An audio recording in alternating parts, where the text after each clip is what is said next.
ஹிமாச்சல பிரதேசத்தின் மணாலியில் தனது குடும்பத்துடன் கோடை விடுமுறையை கழித்த பெண் ஒருவர் ஜிப்லைனில் சாகச விளையாட்டின் போது கேபிள் அருந்து 30 அடி உயரத்திலிருந்து விழுந்த நேரடி காட்சிகள் வெளியாகியிருக்கிறது.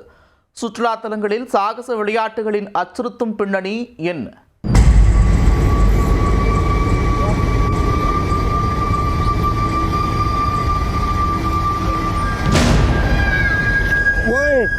लड़की गिर गई, वो रस्सी टूट गई, वो लड़की गिर गई.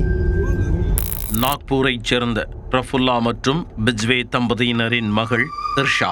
இவர் தனது குடும்பத்தினருடன் கடந்த ஜூன் 8ஆம் தேதி ஹிமாச்சல பிரதேசத்தில் உள்ள மணாலிக்கு சுற்றுலா சென்றுள்ளார்.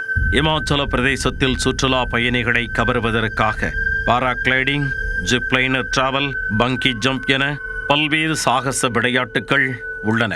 திரளான அனுபவத்தை கொடுப்பதற்காக பல்வேறு அனுபவம் இல்லாத நிறுவனங்கள் இதுபோன்ற விளையாட்டுகளை நடத்தி வருகின்றனர். இந்நிலையில் திரிஷா பிஜ்வே ஜிப்லைனர் என்ற சாகச விளையாட்டில் ஈடுபட நினைத்திருக்கிறார். அதற்காக தனது இடுப்பில் பாதுகாப்பு உபகரணங்களை கட்டிக்கொண்டு ஆபத்தான பள்ளத்தாக்கிற்கு நடுவே போடப்பட்டிருந்த கம்பியில் தொங்கியபடி சறுக்கிக் கொண்டு சென்றுள்ளார். பாறைகள் நிறைந்த பள்ளத்தாக்கில் பாதுகாப்பாக சென்று கொண்டிருக்கிறோம் என திரிஷா நம்பிக்கொண்டிருக்கையில் சுமார் 30 அடி உயரத்தில் இருந்து கேபிள் அருந்து கீழே விழுந்துள்ளார். பாறைகளுக்கு நடுவே கீழே விழுந்து படுகாயமடைந்த திரிஷாவுக்கு உடலின் பல்வேறு பகுதிகளில் எலும்பு முறிவு ஏற்பட்டுள்ளது. இதையடுத்து அவரை மீட்ட குடும்பத்தினர் மருத்துவமனையில் அனுமதித்து அறுவை சிகிச்சை மேற்கொள்ளப்பட்டது.